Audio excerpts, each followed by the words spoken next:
Railway station ఎదురుగా ఒక యాచకురాలు పాటలు పాడుతా అడుక్కుంటుంటే గొంతు బాగుంది అని చెప్పేసి ఎవరో వీడియో తీస్తే ఫేమస్ అయిపోయింది.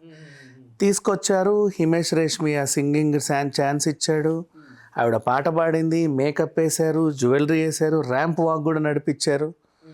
తర్వాత ఒక మాల్కి తీసుకెళ్ళిన తర్వాత ఫోటో అడిగితే ఆవిడ ఏదో అనిందని చెప్పి ఈవిడకి ఎంత పొగరు, ఈవిడకి అది ఎక్కింది, మదం ఎక్కింది అని చెప్పేసి కామెంట్లు రాసేసరికి కట్ చేస్తే మళ్ళీ అదే రైల్వే స్టేషన్ దగ్గర మళ్ళీ అదే కార్పెట్ మళ్ళీ అలాగే అడుక్కుంటుంది. నెక్స్ట్ కచ్చా బాదాం అని ఒక ఆయన వచ్చాడు, పాప మీద పల్లీలో పుట్నాలో అమ్ముకుంటూ బాదాం బాదాం కచ్చా బాదాం అన్నాడు. ఆ పాట బాగా నచ్చింది కదా అని చెప్పేసి ఆయన వైరల్ చేశాడు. కట్ చేస్తే కళ్ళజోడు, సూటు బూటు, కచ్చా బాదాం అసలు డీజే మిక్స్, ఆ మిక్స్, ఈ మిక్స్ ఎక్కడికో వెళ్ళిపోయాడు. తర్వాత సెల్ఫీలు అడిగితే వీడికి సెల్ఫీలు ఇవ్వట్లేదు, ఒళ్ళు కొవ్వెక్కింది, పొగరెక్కింది అని చెప్పేసి మళ్ళీ అలాగే చేశారు.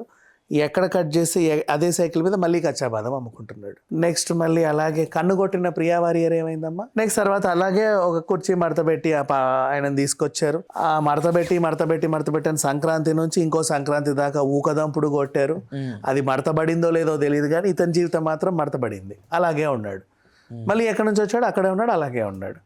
అడిగితేనేమో ఈ కుర్చీ తాతకి ఇంటర్వ్యూలు ఇవ్వాలంటే 10,000 అడుగుతున్నాడంట, పిలిస్తేనేమో 8,000 అడుగుతున్నాడంట, వీడికి ఒళ్ళుకోవెక్కింది, బలుపెక్కింది అని చెప్పేసి వార్తలు పుకార్లు చేశారు, అక్కడే కూర్చోబెట్టారు. మట్టి మనిషినండి నేను అని వచ్చింది ఆ సింగర్ బేబీ. పాపం ఏం చేశారు, తీసుకొచ్చాడు, రఘు కుంచే గారు పాట పాడిచ్చాడు, తర్వాత ఎస్పి బాలసుబ్రహ్మణ్యం గారితోనూ పాట పాడింది.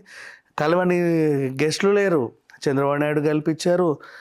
నెక్స్ట్ అలాగే అప్పుడున్న కేసీఆర్ని కల్పించారు, ట్రంప్ను తప్ప అందరినీ కల్పించారు. ఆయన లేడు కాబట్టి, ఉంటే ఆయన కూడా కల్పించేవాళ్ళు. మళ్ళీ తీసుకెళ్ళి అదే మట్టి మనిషినండి నేను, నువ్వు ఇవే ఇక్కడే కూర్చోపెట్టారు.